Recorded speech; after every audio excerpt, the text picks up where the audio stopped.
They work for Apple or something like that over there. Well, Apple has Foxconn. That's over in China, right? Yeah, that's where they make the phones. But that's they have Americans the there? nets. Oh, okay. That's the place that has the nets keep people from jumping off the roof. Do you know about that place? Yeah. But how many people actually jumped? Enough that they made nets. It wasn't just one guy. When you put nets up, and building the cell phone makes you do this? They live there. They live there. They work there. They have dorms. They stay in the dorms. They work all day. It's scary.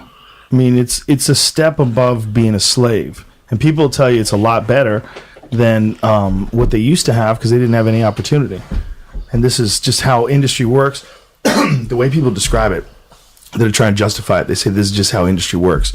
Industry works. You come into an incredibly, deeply impoverished area. You provide them with a way out, like something, or a better way. And so that better way of working 16 hours a day, people could argue, yeah, they're working $16 a day for $1 a day. Yeah, or whatever the wage they get, which is substantially lower than whatever they make here. I might be exaggerating. You can probably Google it. Like, how much does a Foxconn employee get per hour? But they say that that's how they're able to make these phones, because they can make them in these factories where the people don't get paid as much. But there's a bunch of people that jump off the roof. Like, they have to put fences and nets all around the roof. They have nets to catch people. Like, it's bananas. And when they talk about it, you know what they say? They say there's so many employees at work. There's like 500,000 employees. And the suicides are directly proportional to how many, if that was like a population of a city. That it makes sense. That amount of people always kill themselves. But they don't do it at work. And they live there. How many is it? It's the article I found was a little old, but it was like $12 a day. You're gonna get like $400 a month. Wow, that's dark. There was some dude last night on 60 Minutes. Pretty interesting. There was two dudes. The guy who invented the Greek yogurt. Yeah.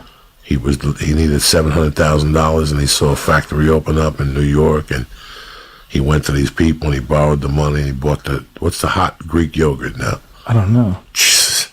I know what you're talking about. I'm talking about tremendous. Then he had to buy a plant in Twin Falls, Idaho, and he hires is refugees. He gives them jobs, and people got pissed off at him. And they call him. This guy donated 10% of his factory to his employees. Like, they get 10% of the earnings every month from the company. They break it up among like company sharing and all this shit. It was pretty interesting. That story was interesting. And there was another one about a guy who's saying that these phones are programmed to program you. Huh? You gotta watch this. I was too work? deep for fucking Uncle Joey. I had to turn it off. How does that work? This guy's saying that the industry is they're programming you through computers and through the phone. His explanation, you got to hear it when you get a minute. It was on last night. Can you find out how much an iPhone would cost if they made it in the United States? I can Google it. Yeah. Google that. Just out of curiosity. So how much would an iPhone cost there now? Well, what they cost now, I think a new $12 a day they get paid. I think a new iPhone, if you buy it in America, is like $1,000, somewhere in that range. No. Yeah, but you know the cell phone company subsidizes it. Retail, it's $1,000. You get it for $200 because Sprint wants you to. They subsidize it, or they not subsidize it. What's the word I'm looking for? They make like a lease, and they put it over the term of the contract. So they spread out the amount of money that you're getting paid, or that you're paying for the phone. So if you're going to pay $600 for the phone, they spread it out over 3 years. So you have a 3-year contract. So like you can get it for like $200 off. And so it looks great. But it's just factored into your monthly bill. And Right. and you have them for like 3 years. I tried to pay the phone. They were like, nah, they gave me a hard time. Like, what? Yeah, they don't want to do that. They don't want to do that. It's probably more valuable to them. And then also you can't leave. I guess if you can leave if you have like a phone that is what's the word without a service contract. Unlocked. Jailbroken. No, I don't think it's that. I think it's unlocked. Jailbroken is when you get into it and you can fuck with it, right? Yeah.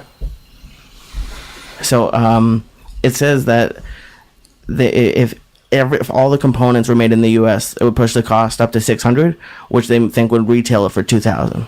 Oh, so it'd be like $1,000 more. Wow. We got to pay what? A lot more in fucking wages. Yeah. More than $12 a day. More like fucking $200 a day. Yeah, probably more than that, right? Yeah. What's a union wage for a factory worker, I wonder, in America? It's, and then people say, well, the cost of living's less over there. Like, okay, but so's the standard of living, I don't know, man. I'm no perfect person. I don't. And where is this where they make these phones? China. A certain city in China, like a real fucking... I don't know. I don't know enough about it. I probably should know more. But it's one of the dark things about the cell phone industry. I think they said the new one they're going to make somewhere else. Why did I read? Did I read that somewhere that they're going to make the new? They changed suppliers of something recently. I don't know. Let's see. Is it Canada? Did I read that the new iPhone will be made in Canada? Did I read that, or am I making shit up? I could Google that next. It says the average assembly line worker makes about $13 an hour. Wow.